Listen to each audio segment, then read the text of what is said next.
کر رہا تھا کہ ہم سے جو سوال ہوگا وہ ہم سے امام حسین کے بارے میں سوال نہیں کیا جائے گا. توسل وسیلہ وہ اپنی جگہ پہ، اس میں کوئی شک نہیں ہے، لیکن ہم سے سوال یہ ہوگا کہ تو نے اپنے زمانے کے امام سے کتنا توسل کیا ہے، تو نے اپنے زمانے کے امام کو کتنا یاد کیا ہے، تو نے غیبت کے زمانے میں حضرت کو کتنا یاد کیا ہے. ہماری صورتحال یہ ہے، اگر آپ ناراض نہ ہو تو میں 2-4 جملے کہہ لوں. ہاں جی، ہماری صورتحال ان مجالس کا مقصد ہی یہی ہے کہ ایک پیغام دیا جائے کہ ہم کس ڈگر پہ چل رہے ہیں، کس راستے پہ چل رہے ہیں اور کس راستے پہ ہمیں چلنا چاہیے. ہماری صورتحال یہ ہے کہ غیبت کبریٰ کو گزرے ہزاروں سال، سینکڑوں سال گزر گئے، لیکن ہماری صورتحال یہ ہے کہ نہ ہم امام کو جانتے ہیں، نہ پہچانتے ہیں، نہ پکارتے ہیں. کبھی پکارا آپ نے؟ صورتحال ہماری یہی ہے نا. ایک مثال دے کے آپ کی جو ہے وہ آپ کے اذہان میں ذرا میں مطلب کو قریب کروں. ایک سوشل میڈیا پہ، مجھے جھوٹ بولنے کی عادت نہیں ہے، میں جہاں سے پڑھتا ہوں وہیں کی بات کرتا ہوں. سوشل میڈیا پہ ایک واقعہ، ایک قصہ آیا ہوا تھا کہ ایک خاتون کا 10-20 سال کے بعد بچہ پیدا ہوا. توجہ ہے نا میرے طرف جناب؟ 10 سال یا 15 سال یا 20 سال کے بعد اس کو اللہ کی ذات نے اولاد دی، اور جیسے ہی بچہ پیدا ہوا آپریشن سے خاتون بے ہوش ہو گئی. مشرف صاحب، خاتون بے ہوش ہو گئی اور ہوش میں نہیں آ رہی. اب جب ہوش میں آنا شروع ہوئی، ابھی آنکھیں بند ہیں، کبھی دائیں ہاتھ مارتی ہے، کبھی بائیں ہاتھ مارتی ہے، کبھی جناب گریہ کرتی ہے، کبھی پریشان اور ہاتھ مار رہی ہے. ایک دم سے ایک نرس قریب کھڑی ہوئی تھی. نرس کہنے لگی کہ چونکہ میں ماں ہوں اور ماں کی ممتا سے آشنا ہوں، لہٰذا میں نے دیکھا کہ یہ بچہ 10 سال کے بعد یا 20 سال کے بعد اسے اللہ کی ذات نے دیا ہے اور یہ بے ہوش ہو گئی ہے، اور جیسے ہی ہوش میں آ رہی ہے اپنے بچے کے لیے بے تاب ہے، بے چین ہے، پریشان ہے. اب اس کو خیال آیا کہ یہ خاتون جس کا بچہ پیدا ہوا ہے، اس نے ظاہر بےتاب ہے اپنے بچے کے حوالے سے کہ میری آنکھیں کھلیں اور میں اپنے چاند کو دیکھوں کہ میرا چاند کیسا ہے، میرا بیٹا کیسا ہے. صورتحال یہ ہے کہ وہ کہتی ہے کہ میں نے نا ماں کی ممتا، ڈاکٹر کی اجازت کے بغیر اس ماں کی حالت کو دیکھنے کے بعد میں نے ڈاکٹر کے بچے کو، اس نے ICU میں رکھا ہوا تھا، ماں ادھر بے ہوش تھی، میں نے ڈاکٹر کی اجازت کے بغیر بچے کو اٹھایا تاکہ ماں کو جا کے دکھاؤں کہ یہ تیرا لال ہے، یہ تیرا بچہ ہے، اور اس خاتون کو کچھ ہوش آ جائے، کچھ چین آ جائے، کچھ سکون آ جائے. توجہ ہے نا میرے ادھر جناب؟ آپ بڑی دلجمی سے سن رہے ہیں، مجھے پتہ ہے. نعرہ نہ لگائیں سلوات، بہرحال وہ آپ دل میں پڑھتے رہیں. تو یہ کہ بات اللہ اکبر،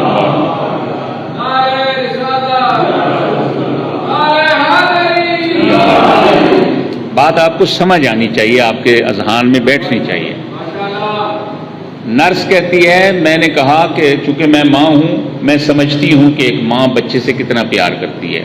ڈاکٹر کی اجازت کے بغیر میں نے بچے کو اٹھایا اور اس جو خاتون پریشان تھی اور جس کا بچہ پیدا ہوا تھا، اس کی حالت کو دیکھتے ہوئے، اس پہ رحم کرتے ہوئے میں نے بچے کو، جب اس کی آنکھ کھلی تو اس کے قریب لائی.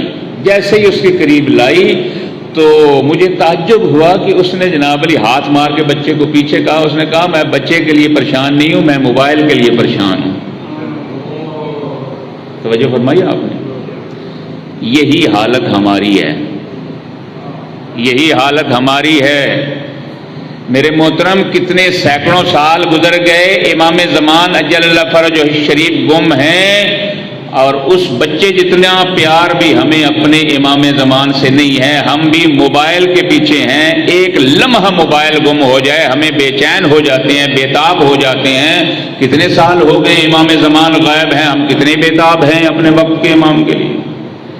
کتنی بےتابی ہے ہمارے اندر، کتنا ہم نے ظہور امام کے لیے مقدمہ بنایا، مقدمہ سازی کی ہے، کتنی ہم نے امام زمان اجل اللہ فرجہ شریف کے لیے دعائیں رکھی ہیں، کتنی ہم نے. امام حسین کی مجلس بہت بڑا ثواب ہے.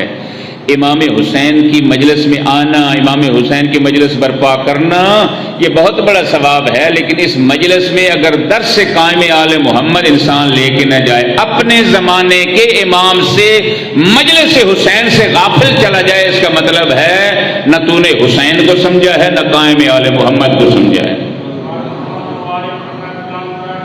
اللہم صلی علی محمد وعلی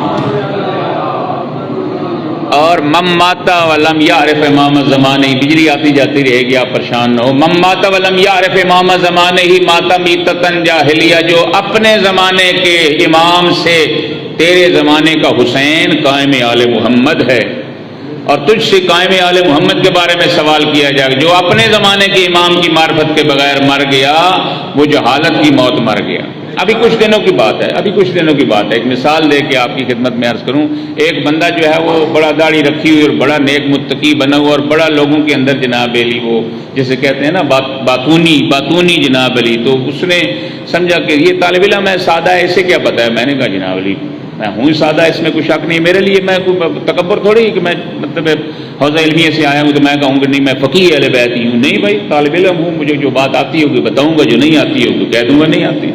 اب مجھ پہ وہ روب ڈالنے کے لیے، سچی بات ہے یہ جھوٹی بات نہیں ہے، تو واقعہ بہرحال آپ کو عرض کرتا چلوں، ایک مثال ہے، تو مجھے کہنے لگا کہ جناب یہ سوال آپ کے ہاں بھی ہوتا ہوگا یقیناً، ایک جب ہوتی ہے نا پورے ملک میں ایک سوال چل رہا ہوتا ہے ایک بارے میں، تو مجھ سے کہنے لگا کہ جناب مرتجز کے بارے میں آپ کا کیا خیال ہے اور اس کا کوئی تاریخچہ آپ کو آتا ہے؟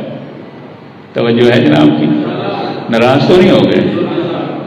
مرتجز امام حسین علیہ السلام کے گھوڑے کا نام ہے، ہاں جی، ذوالجناح جسے آپ کہتے ہیں، 2 پروں والا، اس کے بارے میں نے کہا جناب میں کوئی علم رجال کا تو ماہر نہیں ہوں، گھوڑوں کے رجال کے حوالے سے کہ اس کی کون سی نسل ہے اور کس نسل سے آیا ہے اور کس نسل سے جناب علی یہ چلا اور کیسے جناب علی اس نے گھوڑا ذوالجناح ہے، اس کا ہم شبیہ امام ذوالجناح امام حسین سمجھتے ہوئے اس کا بھی احترام کرتے ہیں، اور اگر امام کا اپنا ذوالجناح ہو تو اس کا بھی احترام کرتے ہیں اور کرنا چاہیے، شبیہات کا ہم احترام کرتے ہیں۔ البتہ یہاں رک کے بیان کرتا چلوں کہ ہم شبیہات کو امام یا معصوم یا ولی کلندر نہیں مانتے، ہم شبیہ کو شبیہ ہی سمجھتے ہیں، شبیہ کا جتنا حکم ہے اتنا ہم جناب کرتے ہیں، جیسے معصومین نے فرمایا ہے شبیہات کا احترام ضروری ہے، خدا نہ خواستہ انہیں امام یا معصوم نہیں مانتے ہیں، توجہ ہے نا میری طرف جناب کی۔ تو مجھے کہنے لگا کہ مرتجز کے بارے میں آپ بتائیے مجھے، آپ کو کچھ پتہ ہے مرتجز کے بارے میں، اس کی کون سی نسل ہے اور کون سی؟ میں نے کہا بات سنو، تمہیں مرتجز کے پاس جانے کی ضرورت نہیں ہے، قبر حشر میں برزخ میں مرتجز کا سوال نہیں ہوگا، من اماموں کا سوال ہوگا، ہاں جی، من ربک کے بعد، من کتابک کے بعد، من نبیک کے بعد من امامک سوال ہوگا، من مرتجز نہیں سوال ہوگا۔ تمہیں مرتجز کے پاس جانے کی ضرورت نہیں ہے، اس کے بارے میں تاریخچہ بیان کرنے کی ضرورت نہیں ہے۔ بعض اوقات بندے سمجھتے ہیں کہ ہم اتنے گر جائیں گے کہ گر کے اس مقام پر گرنے کی ضرورت نہیں ہے، تجھے اللہ نے اشرف المخلوقات بنایا ہے۔ امام صادق علیہ السلام کا وہ واقعہ یاد ہوگا کہ ابو حنیفہ اللہم صلی علی محمد وعلی محمد، امام صادق علیہ السلام، توجہ فرمائیے گا سب سے معذرت کے ساتھ، اور میں ایک جملہ کہنے لگا ہوں، امام صادق علیہ السلام کے پاس آیا اور حضرت کے ہاتھ میں وہ عصا تھا، اور امامہ بھی جو ہے وہ آل رسول کے پاس ہی ہے پیغمبر کا، حضرت کے ہاتھ میں پیغمبر خدا حبیب کبریا کا عصا تھا۔ ابو حنیفہ بڑھ کے عصا کو جناب چومنے لگا، ایک دفعہ آگے ہوا حضرت نے پیچھے کر لیا، پھر آگے پھر حضرت نے پیچھے کر، پھر حضرت نے اپنا دست مبارک آگے کیا، تو وہ چومنے سے جو ہے وہ پیچھے ہٹ گیا۔ حضرت فرمایا کیوں؟ اس نے کہا یا اپنا رسول اللہ، میں حضرت کے جو عصا کو چومنا چاہ رہا ہوں۔ حضرت نے فرمایا یہ میرے الفاظ ہیں، تعجب ہے تیری عقل پہ، اس عصا کو چوم رہا ہے جو لکڑی کا ہے، اس صادق آل محمد کے ہاتھ کو نہیں چومتا جس میں خون رسول خدا ہے، خون اللہم صلی علی محمد، خون رسول خدا جس وجود کے اندر ہے، تو بھی مرتجز کا پوچھتا ہے، امام زمان کا نہیں پوچھتا۔ میں نے کہا مجلس میں 1000 روپیہ دوں گا، 40 سال سے نیچے جتنے بچے ہیں نا، مجھے امام زمان اجل اللہ فرجہ الشریف کے 10 القاب یا 5 لقب اور 5 کنیت سنا دو۔ مرتجز کی تاریخچہ یاد کرنے کی کیا ضرورت ہے؟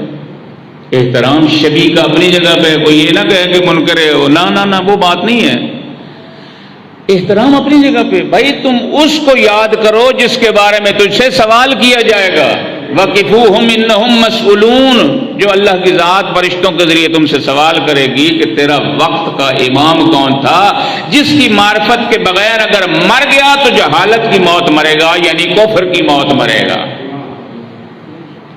اچھا، صادق آل محمد کا ہاتھ نہیں چوم رہا، مرتجز کو چومتے ہو۔ یہ جو آل رسول خمس مانگ رہے ہیں ان کو خمس نہیں دیتے، توجہ ہے میرے طرف جناب کی؟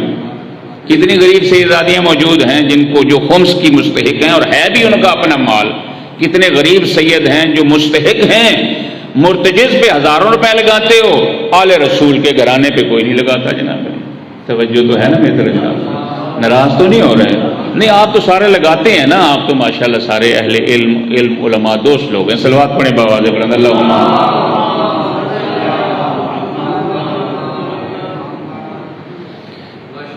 جب مر جائیں تو پھر جنازے میں جناب علی چیخیں مار کے رو رہے ہوتے ہیں۔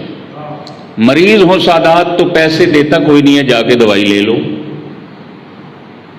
جی اس کا فلاں دینا، جی اس کا فلاں۔ بھائی ہمسائے کے کچھ حقوق ہیں، خمس سے ہٹ کے بات کر رہا ہوں، کچھ ہمسائے کے حقوق ہیں، کچھ تیرے شہر کے ایک فرد ہونے کی حیثیت سے تیرے حقوق ہیں، کچھ تیرے تعلقات کے حقوق ہیں، کچھ تیرے جناب علی سیادت کے حقوق ہیں۔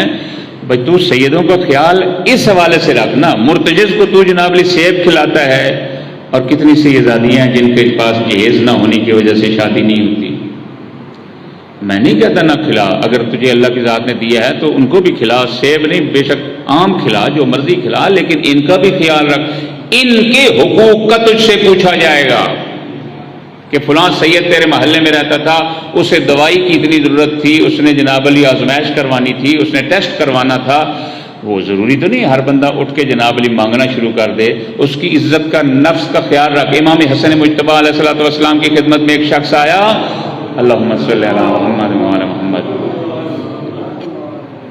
میرے محترم تھک تو نہیں گئے ہیں؟ ہمارا کام تھکنے والا نہیں ہے، ہم تو آئی تبلیغ کے لیے۔ صلوات پڑھیں بآواز بلند، اللہم صلی علی محمد وعلی محمد۔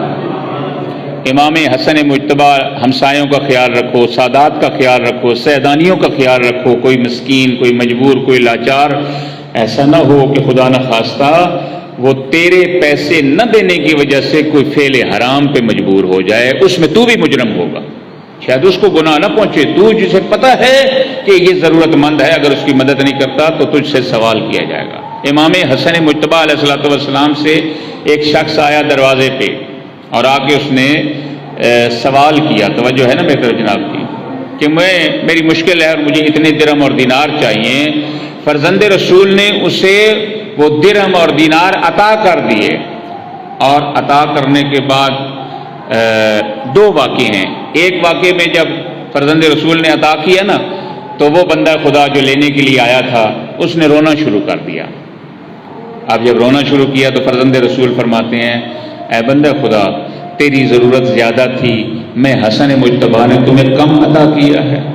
عرض کرتا ہے ابن رسول اللہ، میں کہاں اور اتنے درہم اور دینار کہاں؟ اور امام حسن مجتبیٰ نے گھر کے اندر جتنے دینار تھے اپنی عبا کو بچھایا اور اس کے اندر ڈال کے چہرے کو چھپا کے، ہم تو جناب علی چہرے کو چھپاتے نہیں ہیں، ہم تو کہتے ہیں جناب یہ ہم دے رہے ہیں رائے خدا میں، ذرا ایک سیلفی بنانا نا، اور اس کو جناب علی وہ بندے خدا کی ضرورت تو بعد میں پوری ہوتی ہے نا، عزت نفس اس کی پہلے مجروح ہو جاتی ہے، پورے شہر میں پتہ چل جاتا ہے، پورے جناب علاقے میں، کہ طاہر علی جان نے جناب علی اس بندے خدا کو 1000 روپیہ دیتے ہوئے لیتے۔ اور بعض بات تو آپ نے دیکھا ہوگا کہ ایک آٹے کا تھیلا ہوتا ہے اور 50 بندے اس کے ساتھ ہاتھ رکھ کے فوٹو بنوا رہے ہوتے ہیں۔ یہ کوئی انسانیت نہیں ہے، یہ اس کی عزت نفس مجروح کرنے کی بات ہے۔ معصوم فرماتے ہیں اس ہاتھ دے، اس ہاتھ کو پتہ ہی نہ چلے یہ رائے خدا میں ہے۔ امام حسن مجتبیٰ نے اسے دیے، اس نے رونا شروع کر دیا۔ فرزند رسول نے فرمایا تیری ضرورت زیادہ تھی، میں نے تجھے کم عطا کیا۔ عرض کرتا ہے ابن رسول اللہ، میں کہاں اور اتنے درہم اور دینار کہاں؟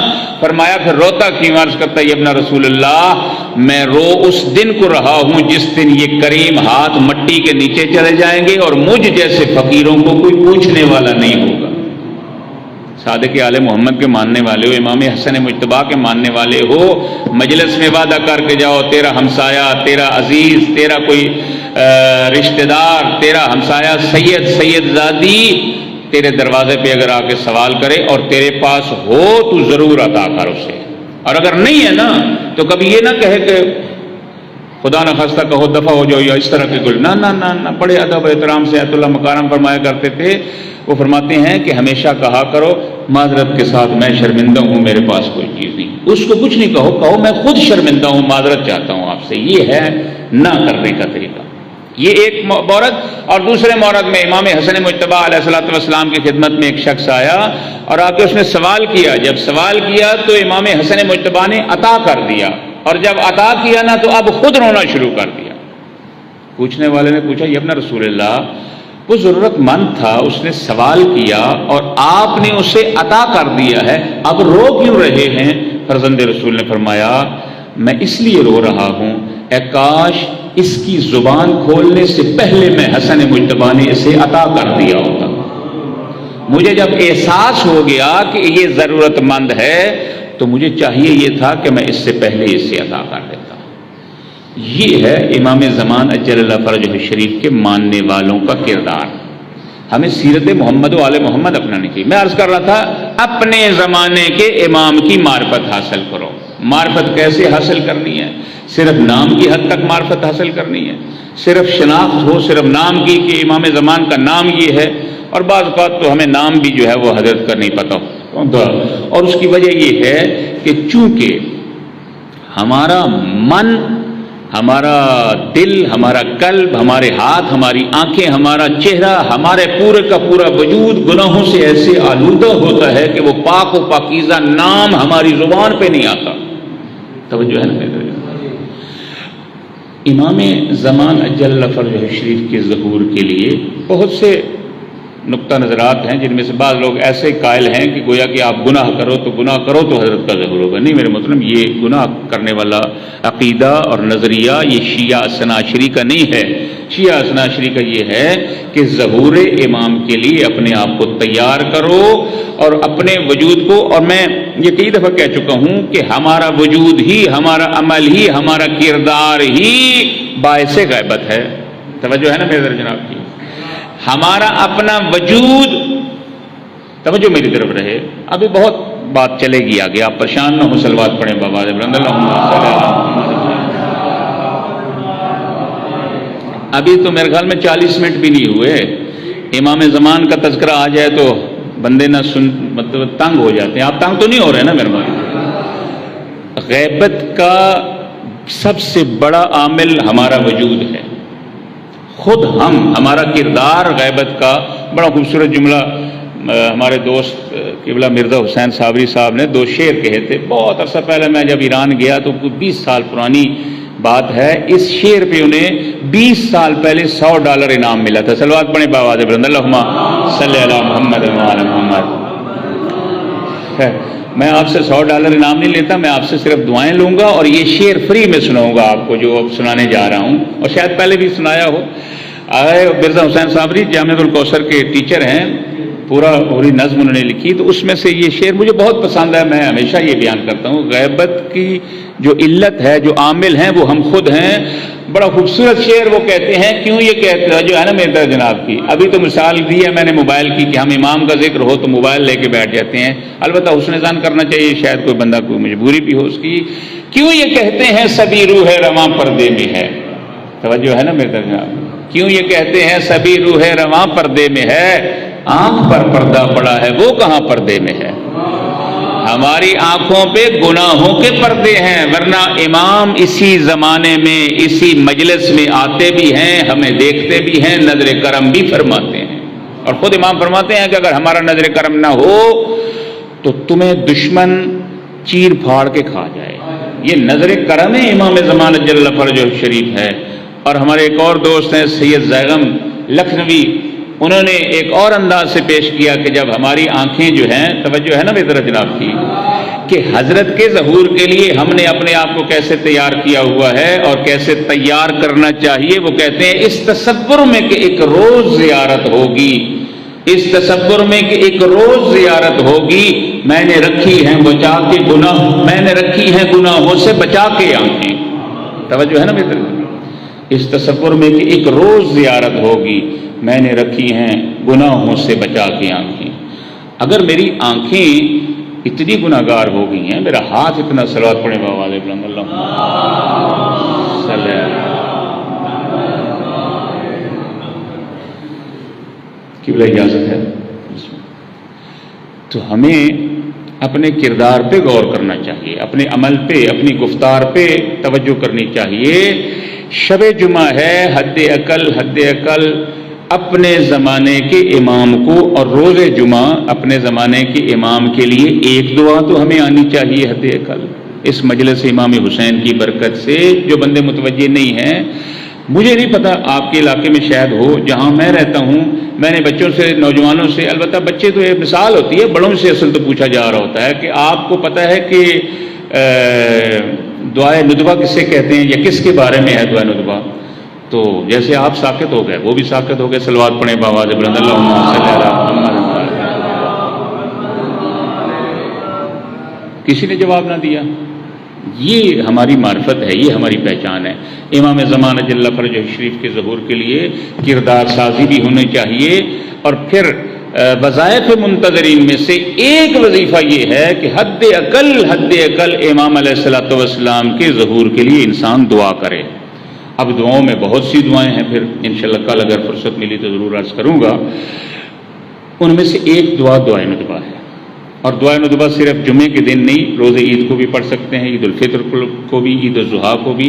اور ہماری صورتحال یہ ہے کہ جب عید ہو تو ہمیں خود امام زمان جب یاد نہیں ہوتی ہے، دعا کہاں سے یاد ہوگی؟ پھر بھی صلوات پڑھیں بآواز بلند اللہم صلی علی محمد۔